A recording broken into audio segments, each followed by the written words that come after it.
C'est un extrait du livre de Hervé Le Tellier, Toutes les familles heureuses, titre emprunté au début du roman Anna Karénine de Tolstoï.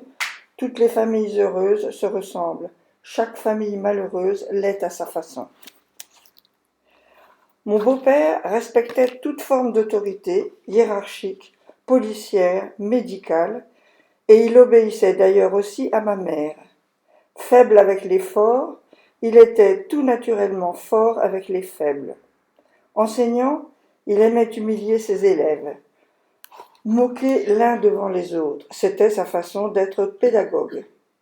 Né fin 1931, Guy avait 12 ans à la libération de Paris, 25 quand les événements d'Algérie prirent de l'ampleur.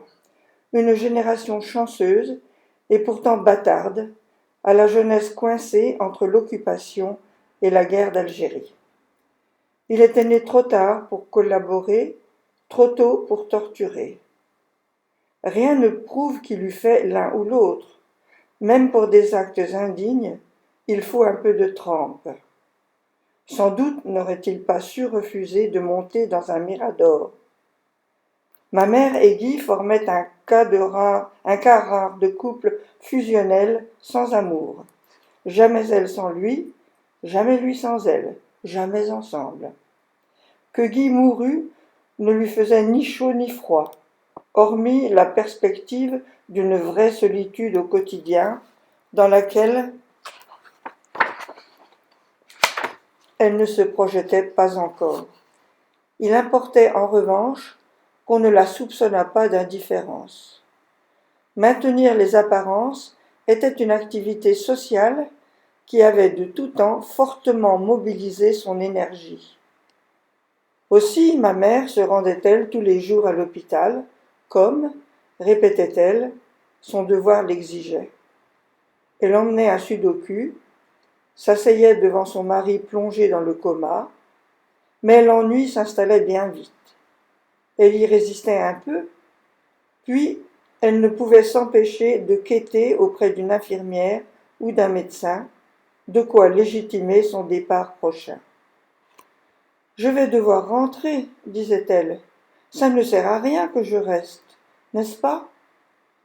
Forte d'un quitus moral, elle fuyait alors la chambre rapidement. J'appris donc la mort de Guy quand j'étais à New York. Je réglai à distance les questions d'organisation, puis je rentrai pour l'enterrement. C'est alors que je découvris que ma mère était folle. Entendons-nous bien, j'ai toujours su que ma mère était folle, mais ce n'est pas maintenant que j'en parlerai. Elle avait perdu contact avec la réalité depuis longtemps, mais son mari gérait avec tant d'ordre les choses du quotidien qu'il avait réussi à masquer l'évidence. Avec sa disparition, la folie maternelle prit la forme du burlesque. La morgue était presque déserte. Nous étions 5, peut-être 6.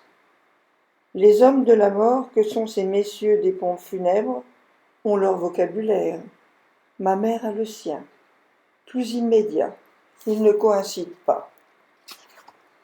Alors que le corps avait été préparé, placé dans la soie du cercueil, l'un des hommes en noir se tourna vers ma mère et demanda, avec douceur, « Madame, voulez-vous que nous vous le présentions ?»« Me le présenter ?» s'indigna ma mère. « Mais je le connais, c'est mon mari. » L'employé avait dû en entendre d'autres, et il entra dans les détails du protocole.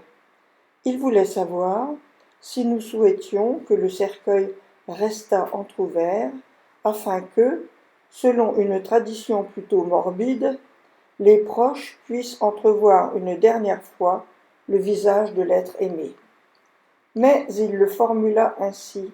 « Voulez-vous que nous fassions une exposition ?»« Une exposition de quoi ?»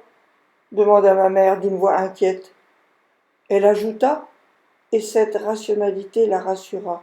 « Il avait beaucoup de cravates. » L'employé la regarda sans comprendre. Puis vint le moment de visser le couvercle. De toute façon, il n'y avait personne. Nous allons fermer, madame. Ma mère jeta un œil à sa montre. Vous fermez entre midi et 2 s'affola-t-elle. J'ai ri.